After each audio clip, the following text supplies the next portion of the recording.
Dan ini kebiasaan kaum jahiliyah, tanda keharamannya. Ini sebagai ilmu kita, tauhid kita kepada Allah. Di sinilah letak kesyirikannya dan syirik besarnya. Namun menjadi syirik kecil tidak bisa menebak, oh Anda jatuh dalam syirik besar, oh Anda jatuh dalam syirik kecil, kita tidak tahu.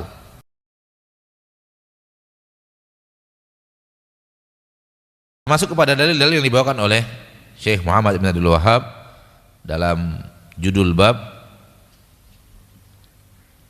Dalil yang pertama, wa fis sahih, di dalam hadis yang sahih, dan hadis ini diriwayatkan oleh Imam Bukhari dan Muslim, an Abi Bashir Al-Ansari radhiyallahu anhu wa ardhah. Hadis berasal dari Abu Bashir Al-Ansari radhiyallahu anhu wa ardhah, annahu kana ma'a Rasulillah sallallahu alaihi wasallam fi ba'dhi asfarih.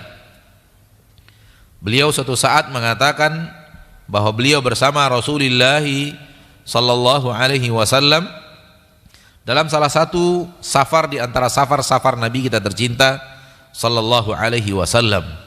Fa arsala rasula, Rasul kemudian mengutus seseorang, mengirim seseorang untuk menyampaikan kepada seluruh para sahabat yang hadir, alla yubqiyanna fi raqabati ba'irin qiladatun min watarin aw qiladah illa quti'at, agar tidak menyisakan, membiarkan ada sesuatu yang digantung-gantungkan pada leher unta,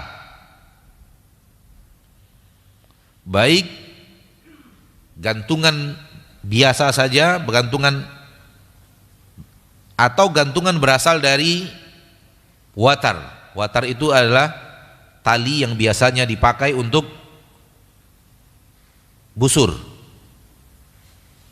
jenis tali yang biasa dipakai untuk busur memanah, sehingga ditarik anak panah melalui tali itu. Jadi seluruh yang digantung-gantungkan, kata Nabi SAW, pada leher unta illa quti'at, wajib untuk diputuskan. Hadis ini menunjukkan akan haramnya tangkal dan jimat, karena Nabi sallallahu alaihi wasallam memerintahkan untuk dipotong, memerintahkan untuk dipotong. Dan ini kebiasaan kaum jahiliyah.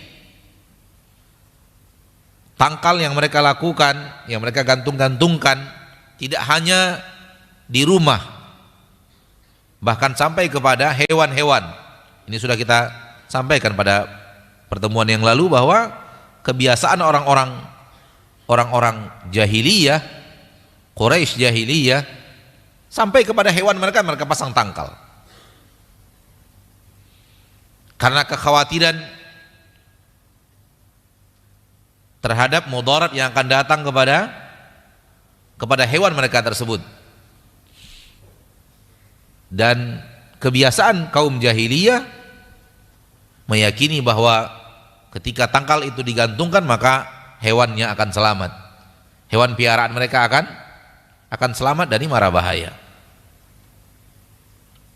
Dan ini diperintahkan oleh Nabi kita tercinta Muhammad sallallahu alaihi wasallam untuk diputuskan. Dan perintah Nabi SAW untuk memutuskannya tanda keharamannya, pertanda bahwa ini suatu yang diharamkan secara syariat, karena diperangi oleh Nabi SAW, diberantas oleh Nabi kita tercinta sallallahu alaihi wasallam,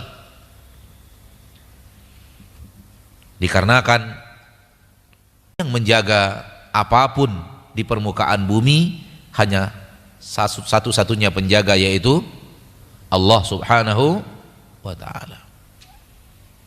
Kembali kepada bab yang lalu yang kita pelajari, bahwa yang memberikan mudarat satu-satunya hanya Allah, yang mengangkat mudarat satu-satunya hanya Allah, yang memberikan rahmat, manfaat satu-satunya hanya Allah, yang menghalanginya untuk datang satu-satunya hanya Allah.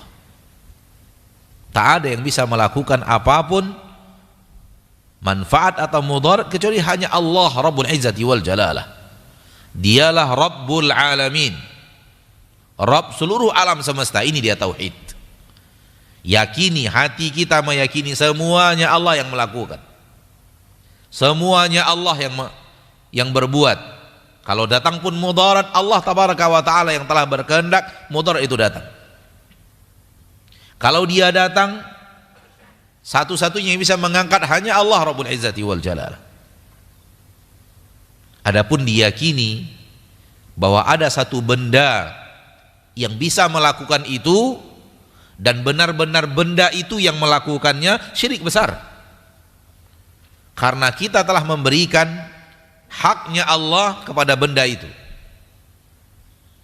Hal yang menjadi khususiyatullah, hak khusus milik Allah, an-nafi'ud dar, yang bisa memberikan mudarat, yang bisa memberikan manfaat hanya Allah. Yang bisa menolak mudarat, yang bisa menolak manfaat supaya tidak datang, hanya Allah subhanahu wa ta'ala. Yakini ini sebagai ilmu kita, tauhid kita kepada Allah. Hanya dia satu-satunya, esakan dia di dalam manfaat dan mudarat.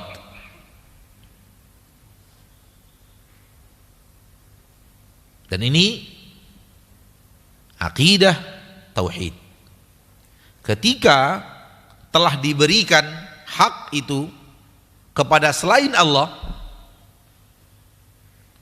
ketika telah diberikan kemampuan itu kepada selain Allah, maka sesuatu selain Allah itu telah disamakan dengan Allah. Itu dia kesyirikan. Walau hanya kepada benang yang digantungkan di leher hewan, kemudian diyakini benang ini apabila digantungkan di leher hewan, benang ini yang bisa menolak mudarat kepada hewan itu, yang akan datang kepada hewan itu. Jatuh syirik besar. Jatuh syirik apa? Syirik besar jatuh. Kenapa? Karena hak Allah yang hanya milik Allah satu-satunya telah diberikan kepada benang.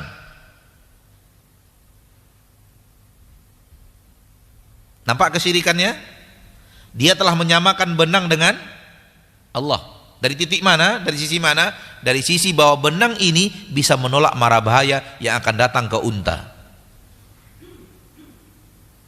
Qiladah yang digantung-gantungkan oleh mereka di leher hewannya diyakini bisa menolak bahaya yang akan datang ke unta itu.